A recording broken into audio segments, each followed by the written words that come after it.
Hi hello welcome back to my YouTube channel. ఈరోజు video ఏంటంటే lunch recipe అనమాట. బేబీస్కి 7 months బేబీస్కి ఎలా ఫీడ్ చేస్తారు, ఏమేమి ఫీడ్ చేస్తున్నానో నేను ఒక్కొక్కటి పెడతాను అనమాట. ఒక 1/2 కప్ పెసరపప్పు అండ్ 1 కప్ రైస్ తీసుకొని మంచిగా కడుక్కొని పక్కన పెట్టుకోవాలి.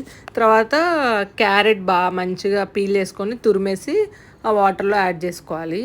యాడ్ చేసుకున్నాక కొంచెం లైట్గా జీలకర్ర, ఎందుకంటే అరగడానికి వేసి పక్కన పెట్టుకున్నా. మా బాబు లేచాక కుక్కర్ ఆన్ చేస్తాను అనమాట. 12 to 14 విజిల్స్ ఇస్తే మెత్తగా వస్తుంది. తర్వాత స్మాషర్తో బాగా స్మాష్ చేసి ఇంకా మెత్తగా వస్తుంది.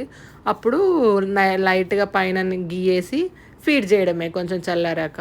వాడు చూడండి ఎంత ఎగ్జైట్ ఫీల్ అవుతున్నాడు, ఎప్పుడెప్పుడు మా అమ్మ రైస్ తీసుకొని వస్తుందా నా కోసం అని, క్యారెట్ రైస్ తీసుకొని వస్తుందా అని వెయిట్ చేస్తున్నాడు. ఇది 7 months స్టార్టింగ్ కాబట్టి ఓన్లీ క్యారెట్ వేసాను. తర్వాత చిన్న చిన్నగా ఒకటొకటి వెజిటేబుల్స్ యాడ్ చేసుకుంటూ పెట్టడమే. ఇలాంటి వీడియోస్ మరిన్ని కావాలంటే ప్లీజ్ సబ్స్క్రైబ్.